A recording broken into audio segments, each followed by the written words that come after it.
Okay. Good evening, everybody. Hi, everyone. Good evening to Astronomy on Tap. Our maybe last virtual event. Potentially, that's true. Uh, Way to bury the lead a little bit there. No, That's right. that with huge news, but Let's talk more about that later. But here we are, and Astronomy on Tap. Welcome to the Cosmic Happy Hour, everyone. We're so glad that you could be with us. Um, Offer, do you want to get those other slides up yes, so we can yeah, potentially talk about what Cosmic Happy Hour means? First of all, I of guess let's course. introduce ourselves. My name is Mark Poppenshock, or AKA Infrared Riding Hood. Infra Red Riding Hood. My name is Afra Ashraf, aka Schrodinger's Goblin. The best MC name that I think we have. And we are co-hosts and producers, amongst with some other people, for Astronomy on Tap. And so we're very excited to have two amazing speakers here for our event today. But let's talk about what the theme of the event is. Yes. Uh, I'm gonna share screen, you're going so to share screen. we You'll can. still be on screen, just remember, Yes. Okay. even though you might be able to see it. You could do window for this if you want, so you can see what's happening. Oh, Either way. okay. Sure. So yes, Cosmic Happy Hour. What does that mean? We've introduced ourselves. Uh, we're not cosmologists. Afra, are you a cosmologist? No, I No. wish. But we have two people who are cosmologists who are going to speak in a little bit. But to give some context, there was the Big Bang at the start of the universe where there were no stars whatsoever. Right? Yeah, that sounds about right. I don't think there was anything back in Good. the day. We're getting a thumbs up from one of our speakers in the background. Great. So that's confirmed. Good. Then at some point, a bunch of stars formed, galaxies, the usual thing. There was a cosmic noon where there were a peak number of stars in the universe. It was the And brightest it's ever then, been. And then some of that time has passed, and now we are no longer forming as many stars as we used to. We being the universe at large. So if that was cosmic noon, we're now heading towards the cosmic end. What it is, there's a lot up to debate. That's the whole field, maybe not the whole field, but a large field of cosmology. Maybe we'll hear about that later. But if there's a cosmic noon and we're past it, it implies we have reached cosmic happy hour, at least in yay! some small part. Happy Uh, hours 5 p.m. We're about in 5 p.m. in the we're universe time as scale. far as like the universe, we're gonna call it. It's 5 p.m. in the universe. Yeah, Cosmologists have confirmed cosmic noon. We have confirmed we are in cosmic happy hour. So let's have some drinks, shall we? yeah. Mark, what are you drinking today? Well, it's a great question, Afra. I always have a beer with me at Astronomy on Tap. So, mm-hmm. But today I'm having also a drink that I just made up. It's called Jupiter Juice. Let me Wonderful. remove this for a second so you can see our drinks. It's just a big ball of whiskey with a strawberry, frozen strawberry in it, to be my big red spot. And so this is my. Hmm. Oh, that's tasty. Delicious. What are you drinking, Afra? Okay, I also have two drinks. This is a Mars Mule. It is a Moscow Mule without vodka. Oh, very good. Yeah. A non-alcoholic cosmic happy hour. Fantastic. And then this is the habitable zone. Oh, And it very good. is water in a wine glass. At just the right temperature to be liquid. Exactly. Impressive. I also have one other cocktail. It's called the Blackout Hole, and it's just a shot of tequila. Oh, bottoms up. Delicious. Mm, I need yeah. something to cut that with. Oh, that's strong too. All right. I'm going to be lucky to be still here at the end. Let's continue on. So that's our idea for Cosmic Happy Hour. What's the next slide? Oh, God. great start to the show. Yeah, so one of our co-hosts, Brian Levine, has informed us that there are now the opportunity to borrow telescopes from the libraries around the city. So the Brooklyn Library has the opportunity to borrow telescopes, as well as the New York Public Library, with the idea more aimed at children for the New York Public Library for sure. But a great opportunity. We just want to let people know that there is a chance to borrow telescopes from your local library. Amazing. I would love to borrow a telescope. And why would you borrow a telescope when there's a lunar eclipse? Oh my gosh, today or tomorrow, I guess. Tomorrow night. At 2 a.m. to 5 a.m., I think would be, or 6 a.m. would be the best time to see it. If you're facing west, go look out your window. Have you looked at a lunar eclipse before? I've never seen a lunar eclipse, no. I gotta say, I'm gonna say hot take. It's not the best eclipse. As in, it takes a long time to happen, and you're going to be sitting out in the cold for a while. However, if you are up at, what is the peak time, 4 a.m.? 4 a.m. The moon will look red, Great. Which is exciting. So if you're up at 4 a.m., might as well. If not, maybe sleep in. Fair point. Cool. So then the last thing we want to let you know all about is the game that we have this month. You heard about some of the cocktails that we just invented. Some of them were certainly better than others, but we encourage you to come up with your own cocktails too. And so the idea is that we're filling out our Cosmic Happy Hour menu. There's going to be the opportunity for 3 winners. So the 3 best astronomy-themed drinks. It could be puns. It could be fun ingredients. It's a very subjective game. Creativity and daring will be awarded. Exactly. We're going to bring on our speakers to decide the winners at the end. And so you can submit your ideas right there. And in the next slide, you can see the example that I already showed, which was the Jupiter juice, which here I said alternating bands of beer, but I just went with straight whiskey this time. And so, which was a strong choice, which I'm going to live with the consequences of. And the tequila shot. And the tequila shot. It's going to be a great show for me. But yes, we put that links in both the YouTube and the Facebook chat.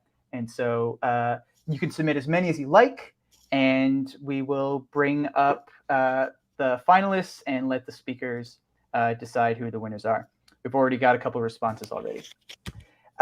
Speaking of the speakers, we've got they are 2 amazing speakers tonight. We've got Vincent McKay coming from Canada virtually, which is pretty cool. It's amazing. A Canadian in our midst. One of the benefits of being virtual.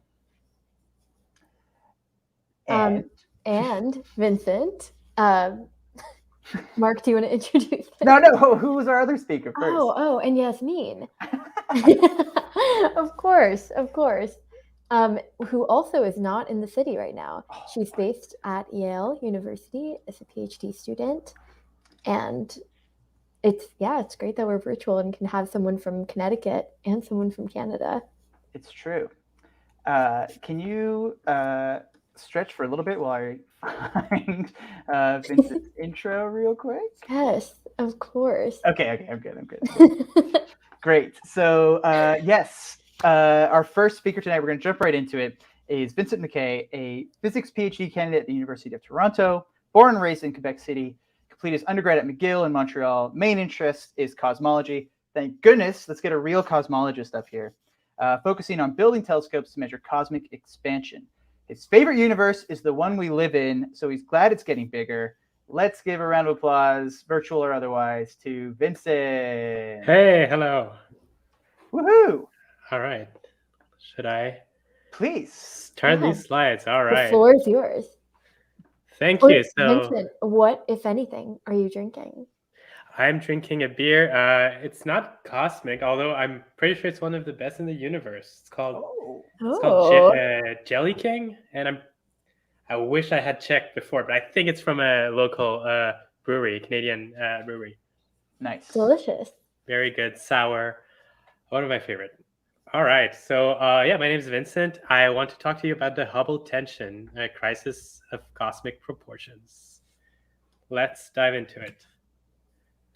So, before introducing the topic, I'll sort of take a step back and introduce the idea of cosmology, since we're both cosmologists speaking tonight. So when we look at the objects in the sky, we can look at planets, their moons, solar systems, stars, galaxies. We look at these objects. We look at properties like how big they are, how hot they are, how far away they are, how fast they move. And we may classify them. For instance, we see a bunch of planets that look like Jupiter, so we call them Jupiters. And we see galaxies that look like spirals, so we call them spiral galaxies. By the way, if you're surprised by the originality of these names, you should see how we call our telescopes. If you're ever in Chile and see a very large telescope, you might be looking at the Very Large Telescope. Wonderful. Does exactly what it says. That's what it is. All right. But there's and when we look at these objects and study them, that's what astronomers and astrophysicists do. But there's one object. There's one object that there's only one of. That is, it's completely alone. There's only one copy of it that we can study, and that's what the field. The studying this object is what the field of cosmology spend all its time doing. This object, you might have guessed it, it's the entire universe. Jupiter. The universe. No. Yes. Yes. Got it. Correct. And I put it there on the slide under the bracket, or rather over the bracket of astronomy and astrophysics, because cosmology is a sub-branch of astrophysics. It's not something separate. But let's focus on the universe itself. So we ask questions: how big, how hot, how dense? But we also talk about all the processes that are the scale of the size of the universe, like gravitational waves or galaxy clusters. Objects are so large that we can only speak of them in terms of the whole universe. So cosmologist is the universe and large objects and processes in the universe. What cosmologists like to do is to describe the universe in very, very simple terms. Its temperature, its age, its density, try to present that in as a compact a way as possible. So that's why I made its little profile here. So you can see the universe, 14 billion years. Don't know if this is in your age range. 3 Kelvin, that's almost absolute zero in terms of temperature. And all these properties are not too controversial. Temperature, everyone agrees on the temperature of the universe, its density, except there's one of them that's maybe a little bit controversial. And that's the one I want to focus on tonight. It's the fact that the universe is expanding. All right. So the expansion of the universe. When we talk about the expansion of the universe, maybe what comes to mind is you look at a small patch of the sky, you think of stretching it as such. That's not bad, but I want to invite you to think about it in another way. I want to think about it in terms of bread, or more precisely, making bread. So when we make bread, there's always a step. That was a good transition. I thought I was looking at stars. It was flour on a table. That was sick. I'm pretty proud of this one. All right. So before we actually bake the bread, we have to form the dough and wait for it to expand. So that's kind of the way the universe expands.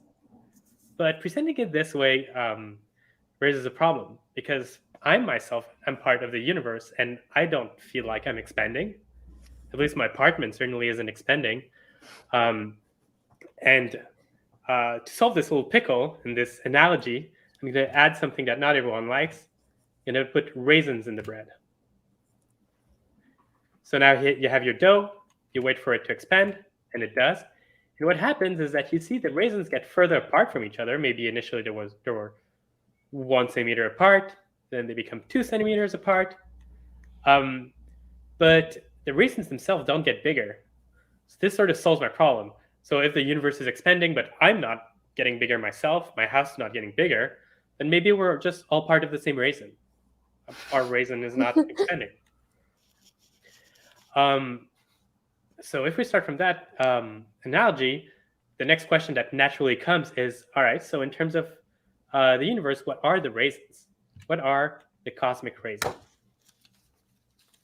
Okay, so first of all, the Earth and the Moon, are they two different cosmic raisins? Will they grow apart as the dough rises? Maybe one of our co-hosts wants to try to answer. Can we just tweet the Earth and the Moon? Are they the same cosmic raisin? Are they the same cosmic raisins? So while you tweet, I'll give you the answer. They are in the same cosmic raisin. Hey! Oh, amazing. Same so raisin, baby. Yes, that's great because we'll stay with our moon. We're not torn apart by the cosmic expansion. But one maybe more important to think about: will we stay with our sun, the light sun that provides us warmth and light? And let me reassure you, we're part of the same cosmic raisin. Oh, thank goodness. Yes. I'm loving what we're saying so far, Vincent. Keep it up. Yes, we're safe.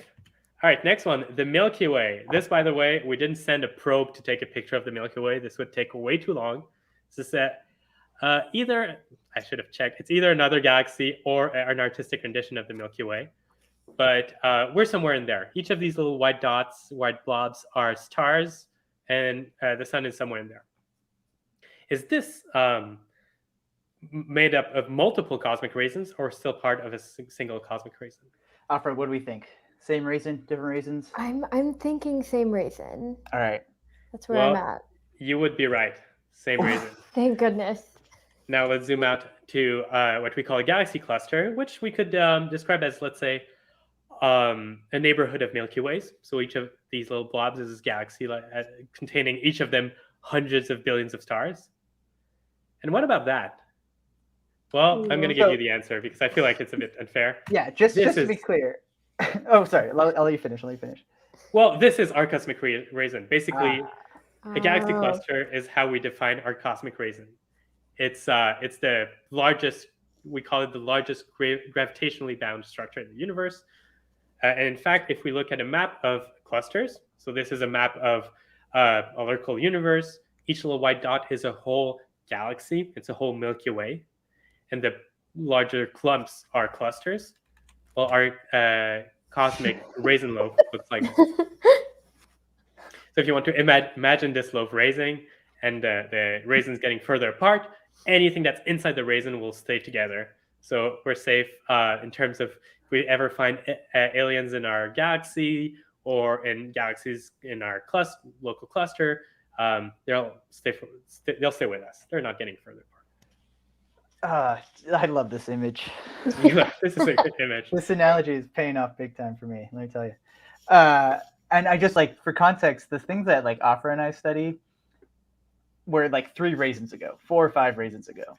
Yeah. This scale is immense, right? We're talking how many, so light years, how much distance a light can travel in a year. How many light years? What's the scale that we're talking about here?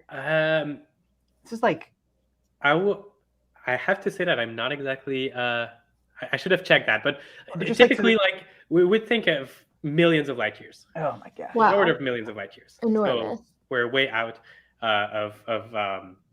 We're never going to travel outside of our raisin. Definitely not in our lifetimes, and not in the foreseeable future, anyway.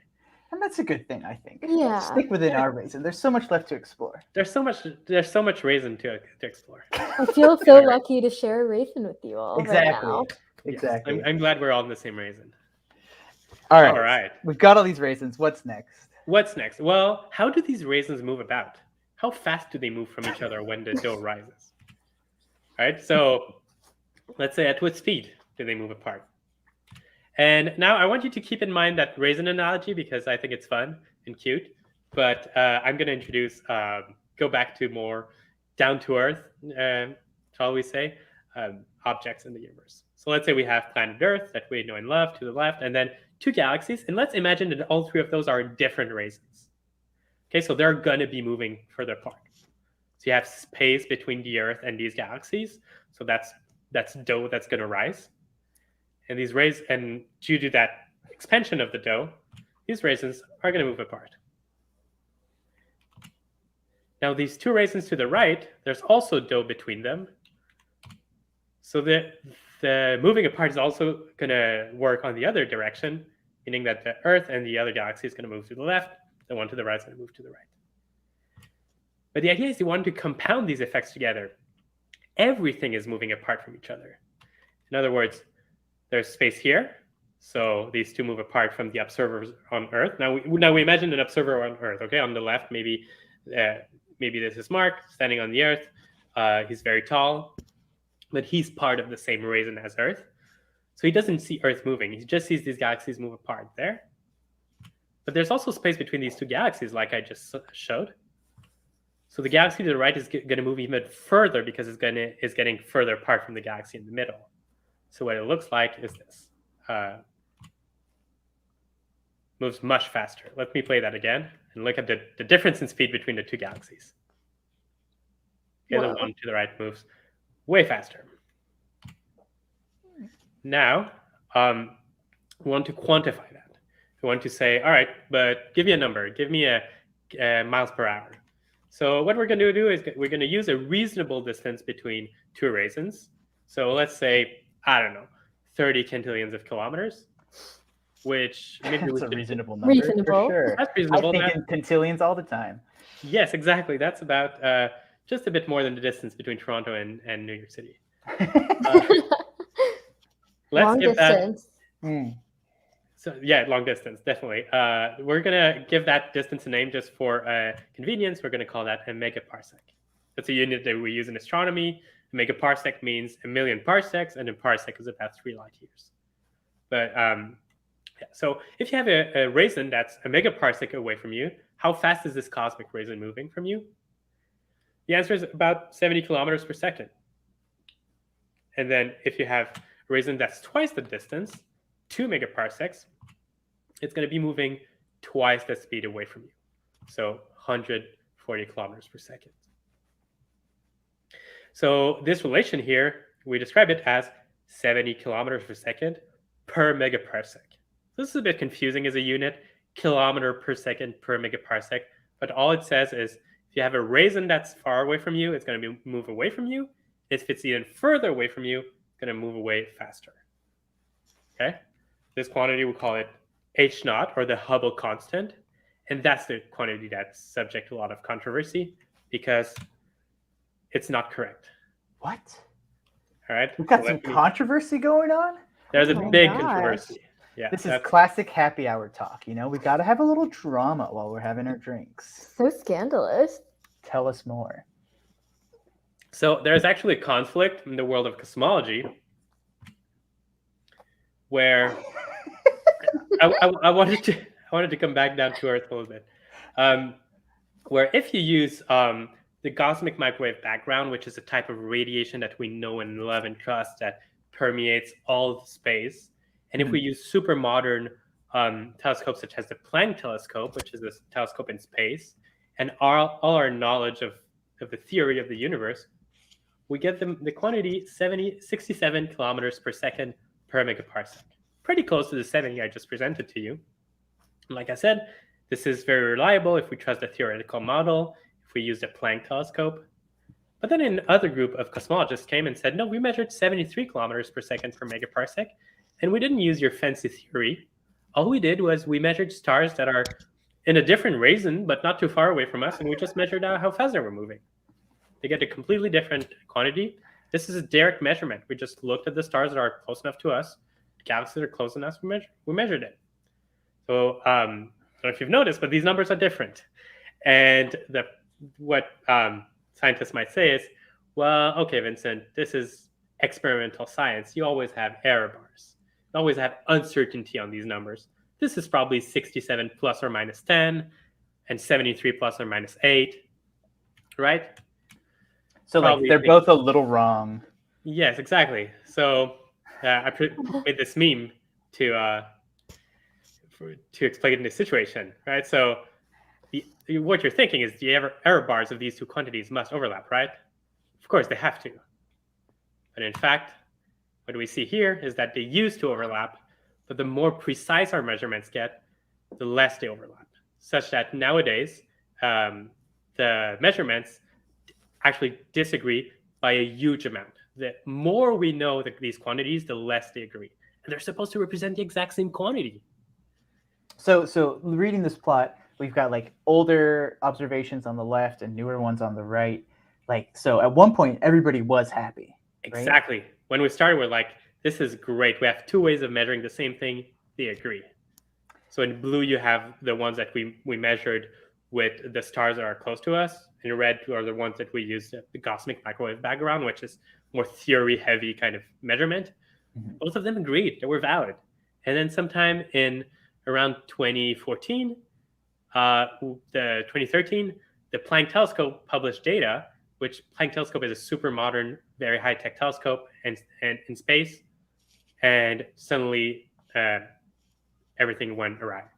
So it was the theoretical people who really started the fight. Is that what I'm hearing? Yeah, they're the ones who really were looking for trouble here. Classic, snooty, rude theoreticians. Are you a theoretical person? No, I'm considering myself very much. Yeah. Okay, good. Okay. Oh, the theoretical people, they suck. Boo. However, the kind of science I do, I then give it to the theorist and contributes more to the red curve than the blue curve. So I'm sort of, 1 foot on either side of the fence here. Nice. But yeah, and this is only getting worse because let me show you another plot. If you see this one stops around 2016, this is a more recent plot where scientists came up with a third way of measuring it, which uses a different type of stars. And this third way is actually in disagreement with both of them. It falls flush in the middle. So now the color scheme changed a little bit. The theory one is the black one. The blue one from the other plot is still blue, but you have this new red method using what we call the tip of the red giant branches of star, and disagrees with both.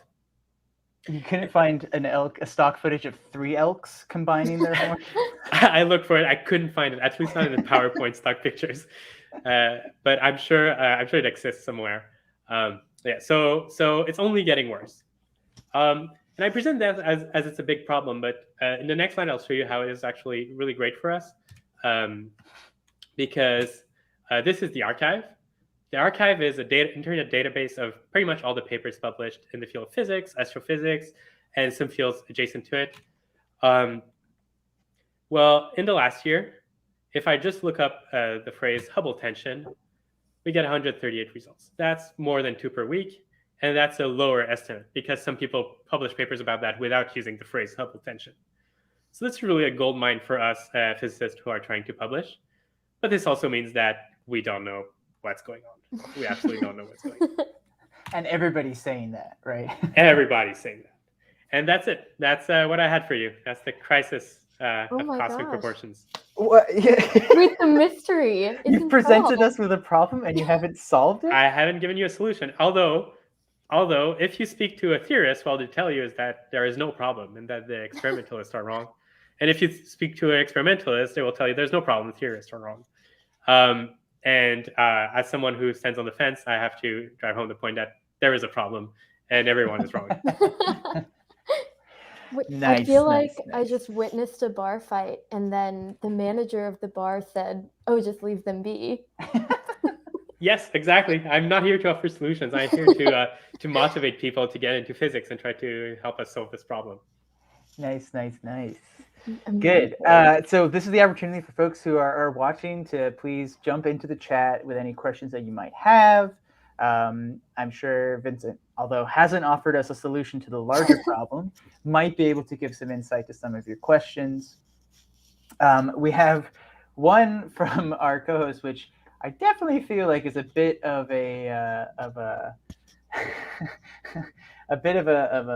trolling question. But the question is from Brian: could magnetic fields be involved?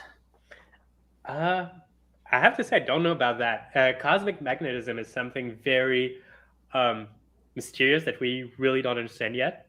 We don't know where it comes from. We don't know why there are magnetic fields on the cosmic scale.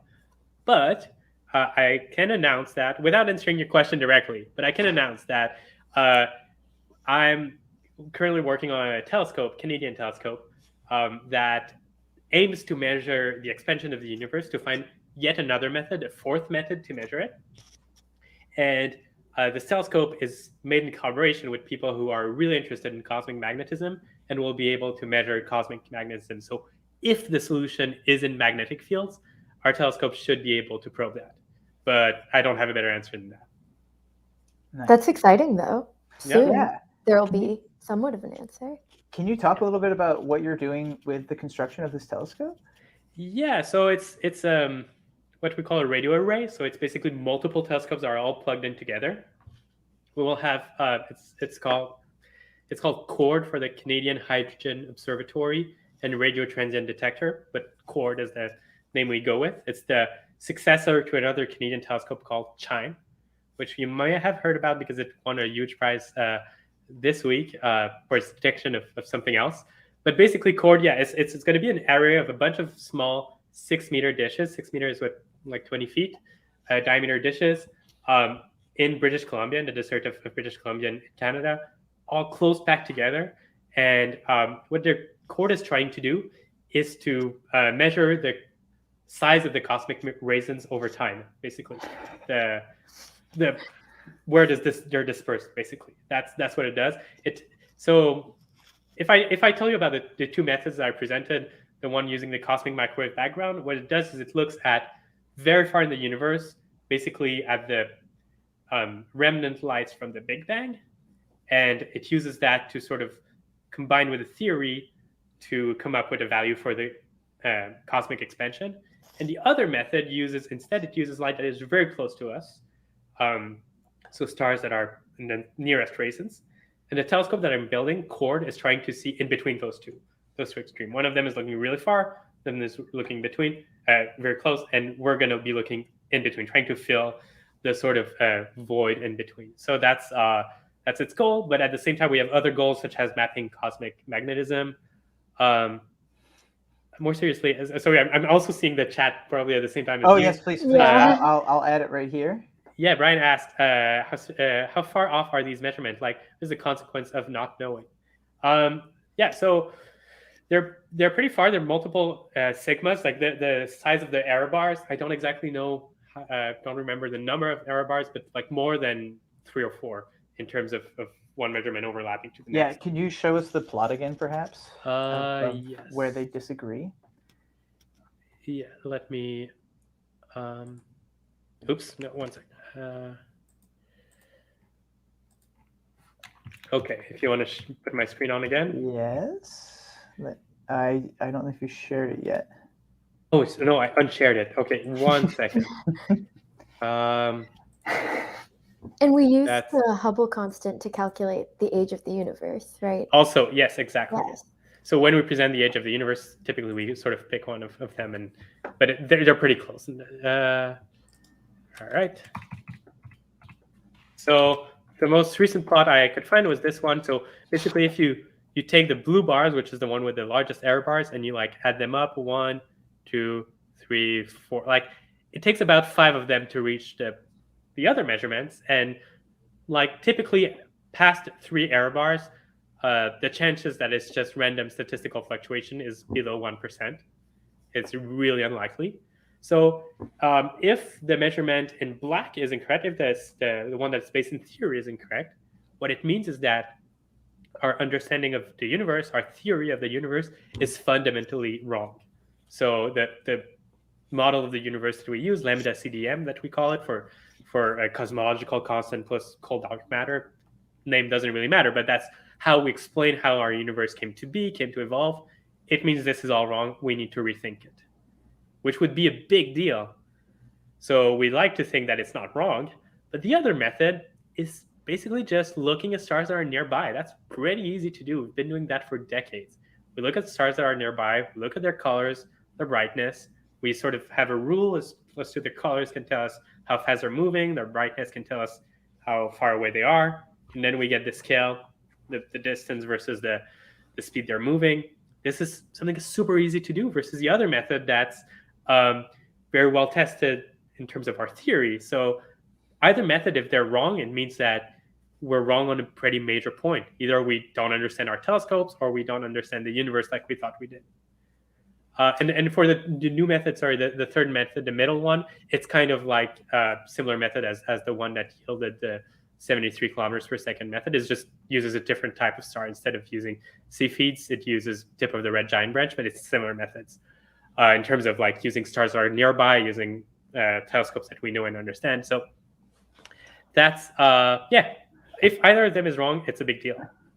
Well, it's interesting that two methods based on stars also are getting different values. So does that mean we don't know stars that well either? Correct. I have to say, as my personal bias is to trust more. Go on. It's happy hour. Yeah. It's happy hour, and I'm one beer into this happy hour, so I can tell you my bias is that I tend to believe more the lower number because of the theory that gives us this number gives us so many other things that we've checked and tested that are tried and true and that we know are correct.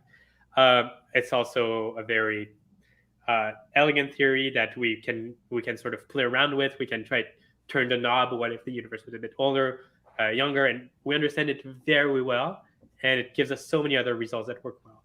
Whereas the stars, measuring the stars that are nearby, I have to admit, I've never done it. I'm more of a cosmologist in terms of looking at things that are extremely far away. So looking at stars using traditional telescopes is not something I'm familiar with, but it could be. And now I'm really speaking out of like I don't know this branch of astrophysics so well, but maybe there's a population of stars that we thought we understood that we don't understand. I feel like not knowing some subpopulation of stars so well is less dramatic than not knowing the whole universe so well. I guess is my impression. Yeah.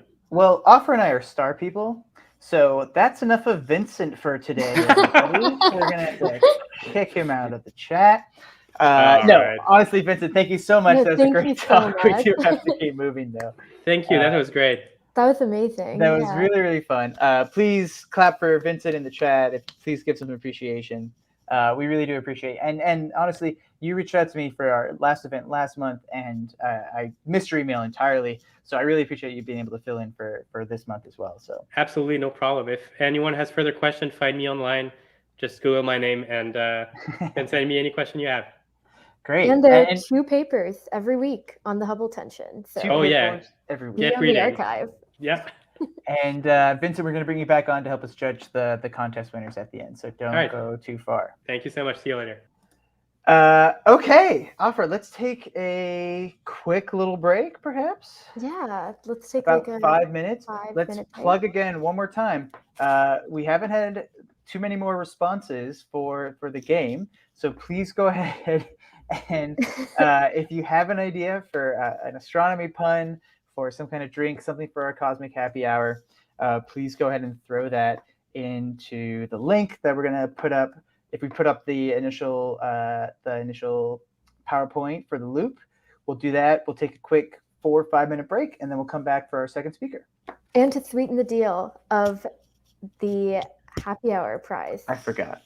Mark will buy you, if you are the first prize winner, Mark will buy you a drink at in-person. This was a miscommunication, a misinterpretation of an Instagram post. But yes, that's right. The prize, we didn't mention the prize. Responding with your prize is going to get you a drink.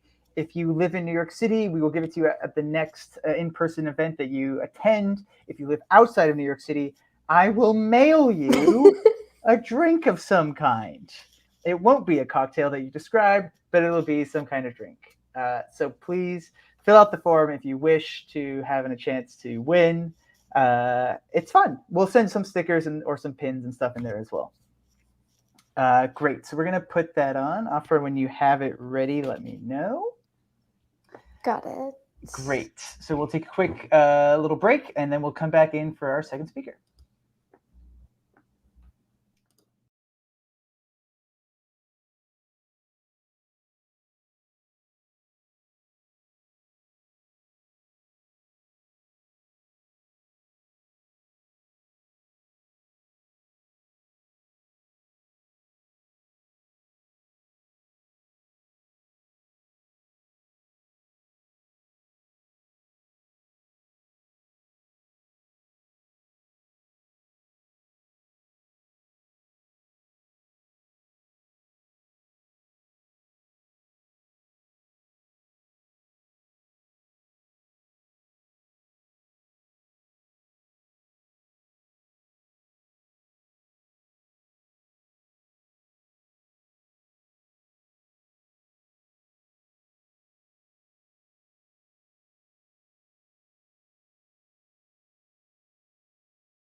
Okay. Hi, everyone. Welcome back from break. And after that amazing speaker, thank you, Vincent, again. We are going to have Yasmin, who will be talking about probing exotic compact object mergers through gravitational waves. Yasmin is a PhD student at Yale, and she will be sharing her slides in just a second. Hi, there's Yasmin. Hey everybody. Thank you guys so much for having me. Can you all see the slides all right? Yeah, they are great. Great. So like aforementioned, I'm going to be talking about probing exotic compact object mergers with gravitational waves. So to start off, I think first we have to talk about gravitational waves and understand what those guys are. So gravitational waves are a consequence of general relativity, in meaning that, there's something that arises because of Einstein's theory of general relativity. So we have this little image here where there's this fabric that's black with the white grid on it. And you can think of that as the fabric of space-time. And Whoa. on it, you have these two different objects that are distorting it. And you can think of these as, some pair of objects in the same cosmic raisin, as Vincent would say. So maybe the sun and the earth or something like that. And the bigger object is making a bigger dip in the fabric of space-time. So you can kind of notice that, the white grid is more distorted around the bigger object. And because it's more distorted, when you put it in motion, you see that the little object starts to roll over like the bent over fabric. So general relativity basically explains how gravity works, because you put objects with different masses onto this fabric and you see how these orbits are induced. And, we can think of the same picture here, but with two objects of equal mass. And when things are equal mass, they'll cause each other to move rather than just the sun causing the earth to move. And that causes ripples in space-time. So we see these two guys and they're going around together and it's causing the fabric to ripple the same way, that you might see in a pond or a lake or something. Or when you drop a strawberry in your Jupiter juice, you're making your cocktail. Exactly. Or, maybe you should try dropping 2 strawberries, see what kind of gravitational waves you make. I'll be right back. So more technically, this is, stretching and squeezing of space-time due to accelerated masses, meaning that when you have things that are moving, it's causing this fabric of space-time to stretch and squeeze in different directions. But really, it just means wiggles. So we can think about how these wiggles change depending on what the sources are. And if you have these two sources, call them black holes, a little foreshadowing, when they get closer, the ripples will start to change and the size and the shape of them will change. But also if you change the black holes, the ripples change. And when they're bigger, you'll have some bigger ripples, or if you have one really big one and one really small one, the ripples will look kind of different. And because those ripples look different, when we detect them on Earth, we can infer things about the source that they came from. And, we have this nice conceptual fabric picture in our head now. And in reality, space is 3-dimensional, not 2-dimensional. So you can think of, those two objects that are distorting some 2-dimensional fabric of space. But what's actually happening is that you have objects living in a 3-dimensional space. So the distortions they're making are a little bit harder to conceptualize, but it's the same kind of idea that when they're moving around, they're distorting the 3D space. Like a 3D pudding and their raisins. 3D pudding. The raisins moving around in the 3D pudding. And that 3D pudding, you kind of can see in this simulation. So this is a, cutting edge kind of state-of-the-art simulation of two merging black holes. And as they're distorting the space around them, background light from different stars is passing by. and the light that's passing through that space is being distorted. And that's why you see those weird, interesting, features behind it. And you can see as they merge, it starts to, circularize and become a ring around the final black hole. That was such a beautiful simulation. I know, it's a really good one. In general, these guys have a YouTube channel. Highly recommend all the videos. So beautiful. Whoa. Yeah, and so when those black holes merge, those gravitational waves will propagate, the little ripples, and they pass through Earth, And when they pass through Earth, we can, my bad. We can visualize what they look like in this little animation. So you see these green wave fronts coming in from the bottom. Those are basically your gravitational wave ripples. They're passing through the Earth and causing it to wobble.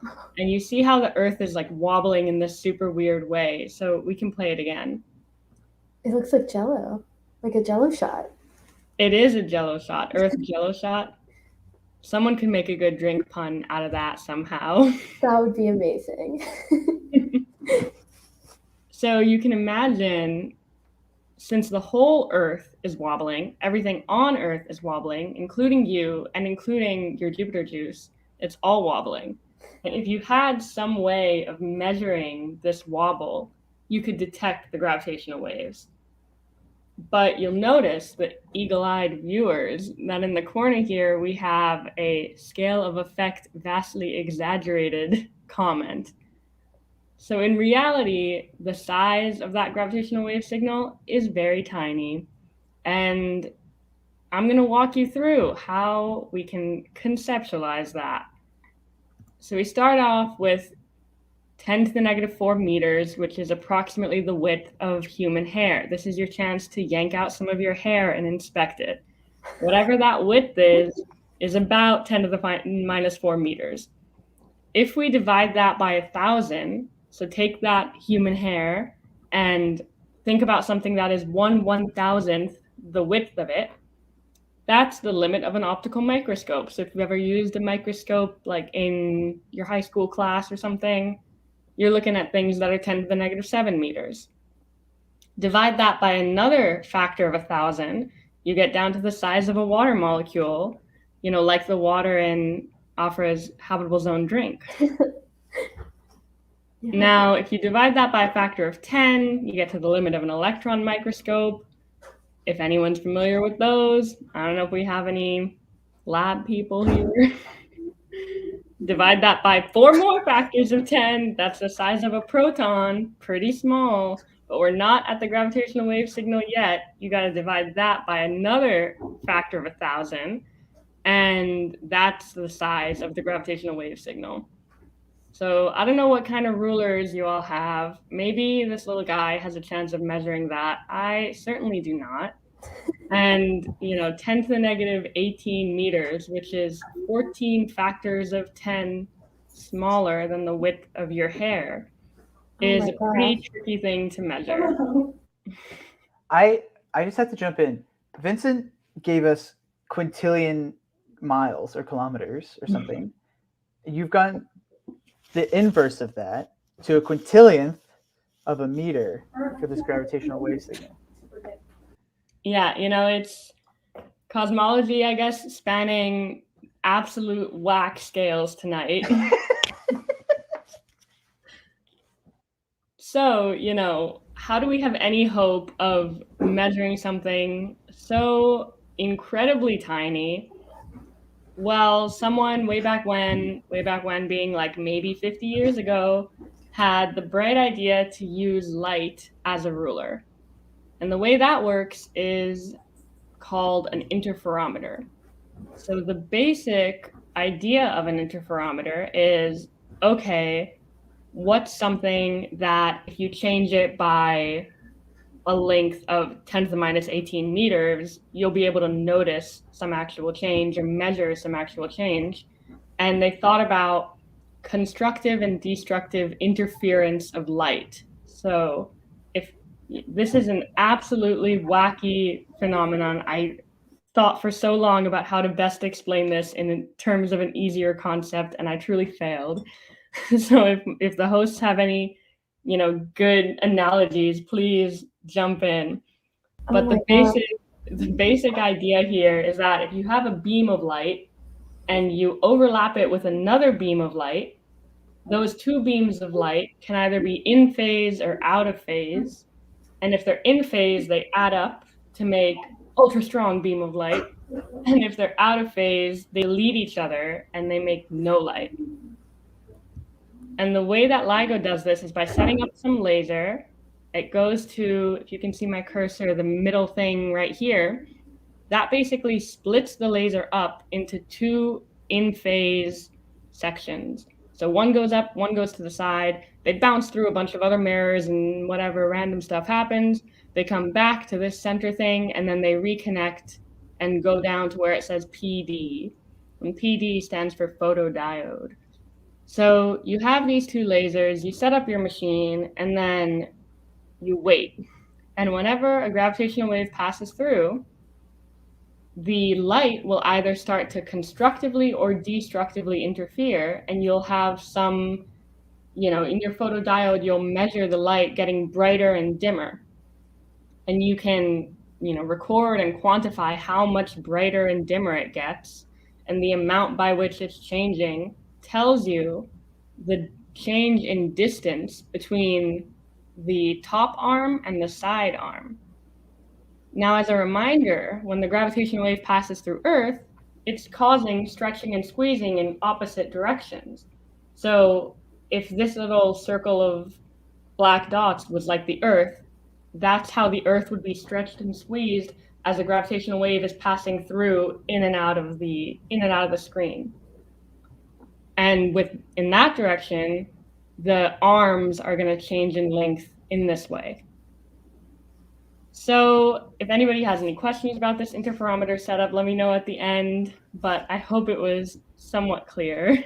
Mark also suggested that maybe an example would be if there are two rulers and one changes length, you would notice. That is basically the setup. What's going on, yeah. Yeah.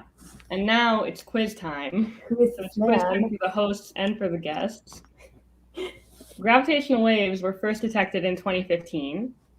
And since then, how many sources do you all think we've discovered? So the first detection was actually September 14 in 2015. And we discovered two colliding black holes that were more than 1 billion light years away. And since 2015, just a few short years, how many different sources do you all think we've found? If anybody knows, feel free to put it in chat, or if you want to just send a wild guess, that works too. I think I have a guess, but I'm going to wait for some... Wait, why do you have Einstein on there? What? And why is he tilted? Let Einstein sit up straight. I finished the Jupiter. I'm in a good place. I think that I really wanted to make it look like Einstein's hair was even, hence. Okay, that would have been hundreds. All right, we got Brian throwing out hundreds. Michael here saying 300, similar order of magnitude. Well, you're pretty close. 7? I'll go the other way. 2? More than 2, less than 300. It's actually 90, which is pretty remarkable for a few years. I guess I'm not a planet person. I know you guys are star people, but wasn't it many years between the first planet discovered and the second planet discovered? Yeah, but they're small. They're small. But I guess gravitational waves, they're also kind of They're small. also small. So small, so big. Astronomy. That should be the tagline of the profession. So small, so big. So we have these 90 detections so far. And, here we're starting out with these yellow and purple points are just, other neutron stars and black holes that were discovered by other methods, other telescopes.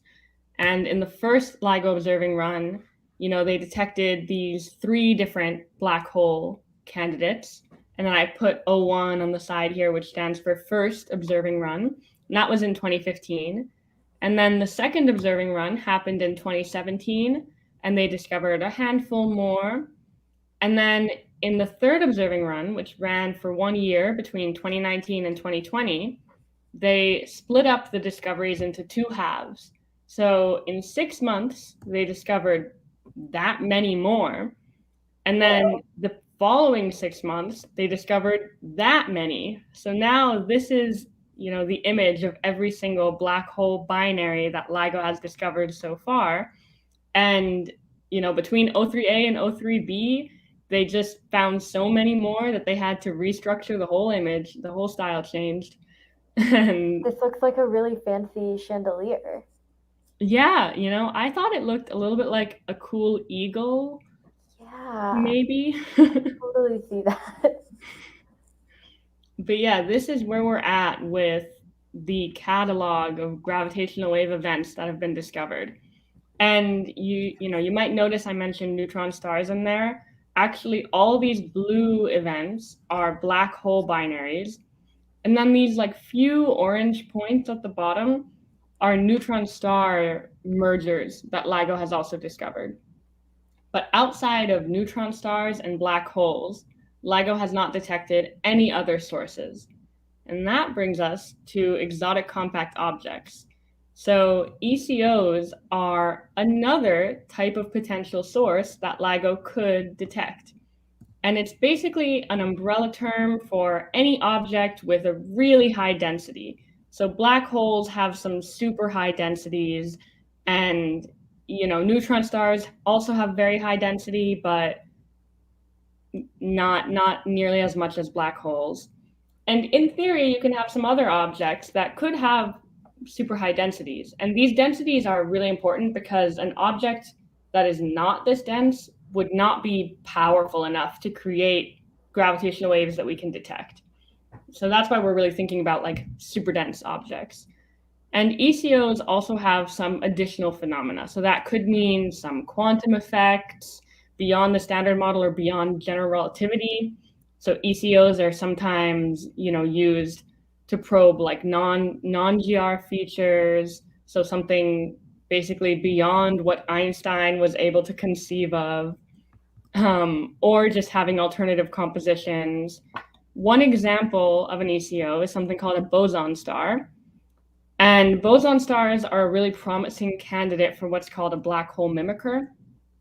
So the idea here is that boson stars could have masses very similar to black holes that we know about. And they also have, other features because they're made of matter, and black holes aren't really made of matter. And I actually have something really special to show you all tonight. So it's actually the first ever photo of a boson star. It's never been public. And it's really cutting edge stuff here. So here it is, looking really cute. And Goodness. That's a boson star right there. So it's amazing. Well, we can just bask in the beauty of that for a second. How did you find this? I'm on my way to my Nobel Prize with this discovery, actually. Congratulations. Wow. Thank you. So these ECOs, may or may not exist in our universe. And how can we hope to identify them? Well, gravitational waves are actually a really interesting way of probing ECOs because the gravitational wave is really something that we're measuring directly from the black holes, from the region where you have all this crazy space-time distortion happening right around the black holes. And it's allowing you to probe a very different, regime of relativity than we could before. And ECOs have some really interesting characteristics that will imprint on the gravitational wave signal, one of which is resonances. So when the frequency of the gravitational wave that's being caused by some binary orbit matches the resonant frequency of one object, like an exotic compact object, it can actually cause the orbit to speed up. So what basically happens is that you have these two things going around together, and then one of the objects will have some internal resonant frequency, something like it'll cause vibrations in the object or oscillations or something like that.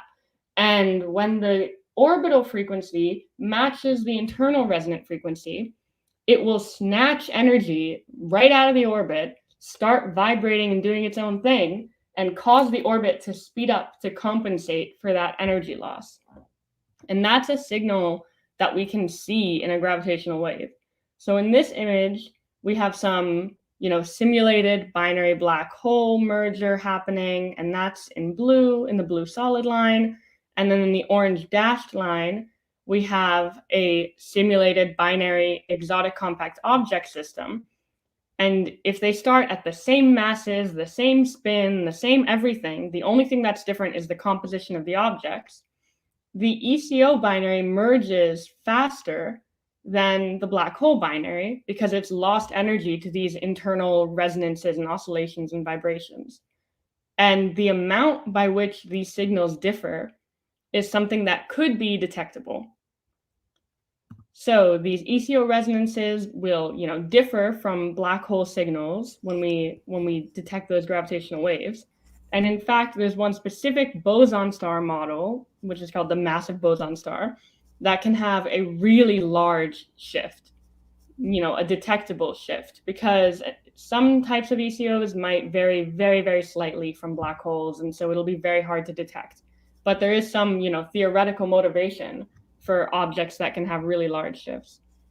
And this idea of resonances is actually not model specific. So it's a really good general test. So boson stars will have these resonances, but things like dark matter stars could also have these resonances, or horizonless black holes could have these resonances. And these are all like wacky theorist inventions of random high density objects that may or may not exist.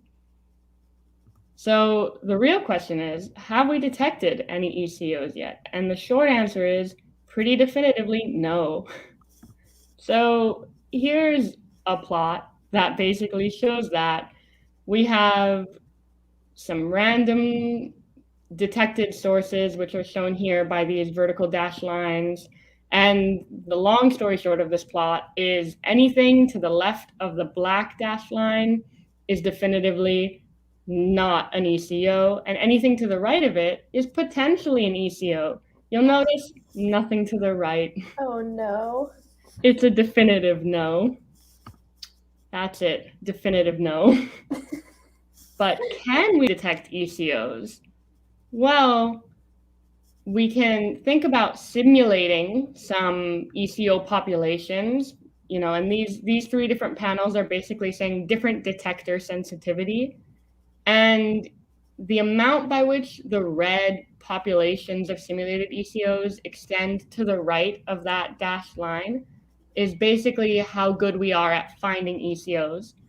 And at best it was really 31%, which is still pretty bad. So maybe we can detect them. Probably not. But, what did we learn from this? Well, ECOs are pretty awesome because they can have these resonances, they can have signals that differ from black holes, and if they are out there, maybe we can see them through gravitational waves because they imprint on the gravitational wave signal. So just by using telescopes, we might not be able to identify them, but with gravitational waves, there's a chance we'll find these things. Will we really find them? Depending on how loud it is, maybe it'll be detectable, depending on detector sensitivity as well, the mass of the objects, how far away it is. There's a chance that we find it. And, the most important point, boson stars are pretty cute. They're so cute. So thank you guys. Wow, thank you so much. That was amazing. Okay, there are a few questions in the chat that here, can you see the chat, Yasmin? I can't actually. Okay, then I think in the slide with all of the detections, Brian asked, is the x-axis meaningful? It is somewhat meaningful. So I can share that slide again just to show everybody. So, oh, you said x-axis or y-axis? The X. X-axis, not meaningful. Oh, X-axis, absolutely no meaning except artistic beauty. I was going to say y-axis is meaningful because it's basically showing you the masses of the input objects, which would be the 2 at the bottom of the line, and then the remnant object at the top. But the x-axis is not meaningful, and actually this graphic has like multiple different formats, and depending on the format you download online, like they have names, and it's like diamond format, and then it's like oriented like a diamond, and then like rising format, and then oriented like a growing whatever shape. I think you picked the best one. That one was very unusual. Yeah, I think it should have been called eagle format because that's what it reminded me of. Eagle. I don't remember the name of it. And then I had a question. Eagle, someone said in the chat, or maybe that was Mark. I would love to hear more about these dark matter stars or horizonless black holes. Yeah, so there are actually 2 different ECO like theories basically. So dark matter stars are, I think, for certain, it's only for certain types of WIMP models. So WIMP is a specific proposed way of forming dark matter. It stands for weakly interacting massive particle. And potentially, you know, dark matter, the dark matter particle, falls in that class of particles. Depending on where it is, depending on what type of WIMP the dark matter could be, then there's a chance that they could form stars that are supported by like degeneracy pressure the way that like white dwarfs or neutron stars are. So white dwarfs and neutron stars are different examples of types of star that are really high density and are supported by like essentially some quantum effects. So depending on what dark matter is composed of, it could also form some star supported by that pressure.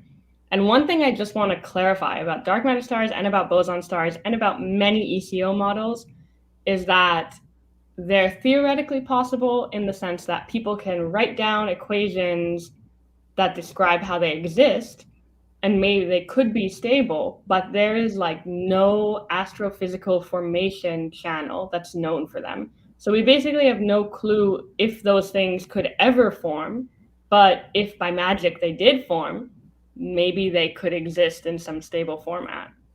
And then, you know, in a kind of a different vein, the horizonless black holes are basically an invention that you could get if GR is wrong, or if there's some physics beyond GR, where instead of having a black hole with an event horizon, you may have heard of like event horizons. It's where something enters a black hole and it can never escape from that point. But instead of having an event horizon, you can have like a thin shell of matter. And depending on the thickness of that shell, you can have resonances inside of the shell, and that causes, you know, this like orbital speed up in that case. So there's quite a few different like random ECO models, and I think people just tend to have a lot of fun coming up with like the wackiest thing they can. That's so cool. Whoa. And also I noticed that at the beginning of your slides, just a question about where this was conducted, because we already have one international fellow. I actually had an acknowledgement slide that I forgot to show, but the acknowledgement slide said, I did this research at NICEF in Amsterdam, and it was part of like a summer program where I went there and did some stuff, and then I kept working on it afterward. But yeah, it was great. Wow. I was in them for a while, learned about ECOs. Amazing. So yeah, none of our speakers today did their research in America. Yeah. The joy of Zoom. Or StreamYard, sorry. Yes, that's true. It is 9:45, so thank you so much for your talk, Stephanie. That was amazing. I've learned I'll so give much some round of about applause. BTOs, I was watching the whole time waves. until when I jumped in. And thank you so much, Yasmin. That was great. Yeah, thank Amazing you. stuff. Okay, I'm gonna kick you out for a second, Yasmin, so we can do a little recap, and then bring our speakers back on. Do we have an answers slide? No. No? Okay, great. So all we have to say is we're astronomy on tap. We're Or, trying. oh wait, yes. We do? It just doesn't have the submission. Good. In there. So Yeah, let's yeah. just see some of those bits. Yeah, here, take this. Here it is. Hello, we're astronomy on tap. Hi again. Our amazing Good job. presenters were Vincent and Yasmin. Please give them a huge round of applause in the various chats, whether you're on YouTube or Facebook. They will be back in just a bit. They will be back to help us decide our menu for our Cosmic Happy Hour. But we will also be back in person as soon as possible. Isn't that true? Yes, that is true. We are planning on being back. We won't give any details yet because we're still finding a venue. Yes. But we hope to be back either December or January. And we would love everybody who's watching right now, if you're able to join us in person. You might get a free drink. A lot of you will, because there are some really good submissions to this menu. I'm so excited. Yes, obviously we've wanted to stay virtual as much as we can to make it as comfortable for as folks as possible, but we're excited with the potential of being back. It'll be great. Maybe It you will can be do a tequila shot or a blackout. A blackout hole. Blackout I hole. called it. That's what it is. That's Anyway, what it is. Yes. How about we discuss our potential winners for the Cosmic Okay. Cocktail? I will So stop sharing. you stop sharing. I'll start sharing. And here I am sharing our menu, but we can't have the menu decided by just us. So I'm going to bring in Vincent and Yasmin to help us decide our winners for the contest today. So everybody please welcome back Vincent and welcome back Yasmin. First of all, thank you so much for speaking at our event today. We really appreciate it. Obviously, for those who don't know, they're doing this for free. If they were in person, they would have got a drink out of it, but they're not. They're not going to give them a drink. They get extra drinks when it's in person. Okay, fair enough. Yes, thanks for inviting us. And when you do it in person, I will make sure to come to New York. Yes. And get Why not? The fact that neither of you are based in New York is great. Okay. I keep promising drinks that Mark will buy people. I mean, I will come to cash in on the drinks. Fair enough. Definitely, yeah. Just so if anybody was wondering, if you eat the big red spot out of a Jupiter juice, it tastes a lot like whiskey. Not what you're expecting. Not what you're expecting. Okay. But here's our menu. This is our menu for our Cosmic Happy Hour. I'm going to introduce, I think, a total of 5, or maybe I did 6 potential submissions. I don't remember. We'll find out. So our first one, there were a couple Cosmos themed puns. And so the one that I chose was Carl Sagan's Cosmo. So a play on the classic series Cosmos. Great. Looks like I realize I've messed up. I'm going to show you 2 now. Second stir to the right, which is a martini. Third star on the right. One. That's pretty good. And then this is the only one that had a full ingredient list. Cosmic Pluto is a planet then. Which had vodka, triple sec, cranberry juice, sweet vermouth, shaken, poured over a large Death Star ice rock, and served with edible glitter rim. Delicious. Certainly an image presented there. Our other finalists included Hot Dark Matter, which was Guinness with a shot of espresso in it. I think the misspelling is my own error. There we go. Great. An additional finalist was the Cosmic Raisin wine, but in a really big glass. Wow. I like Certainly a very good one. That is a good one. And then the Big Bang, your favorite beer, but with pop rocks on the bottom. That's great. So, Afra, Vincent, Yasmin, each of you have a selection for one of these options that are going on the menu. Who has one ready to put on the menu at this point? Okay, I think I'll pick the Big Bang. I love the idea of pop rocks on the bottom. I really appreciate chaos in a drink, like Four Loko. It's like a Schrodinger's goblin kind of thing. Fair enough. The Big Bang is a winner. Congratulations. I forget who submitted it, but I'll be sure to send you a drink or something. I mean, I think my vote has got to be hot dark matter Guinness with a shot of espresso in it, because wow, I feel like it's such a vibe. Yeah, that's a good one. I don't know if I'd call it a vibe, but I call it a strong choice. It's a very strong choice. I agree. Espresso martinis are really having a moment. I had two earlier. Sorry, really? before all the drinks I had today, I also had 2 espresso-based vodka drinks. Don't forget to drink some water. Of course not. Some Okay. habitable zone. A habitable Yes. zone. Yes, I'll have a habitable zone as my next drink.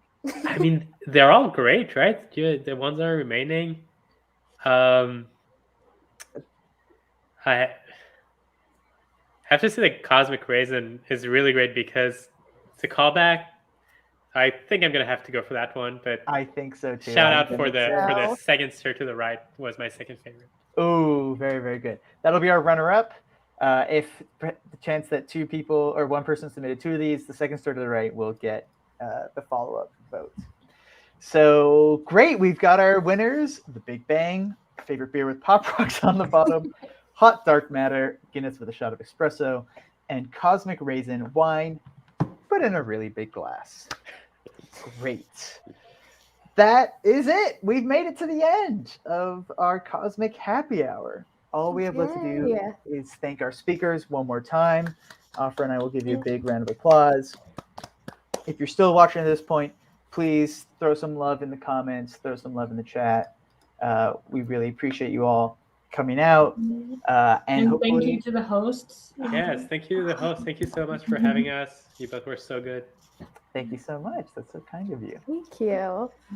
Great. Well, then we're going to end the stream here, but thank you all and hopefully see you in person soon. Yes. All See you in right. person. Bye-bye. Bye, everybody. Bye. Bye.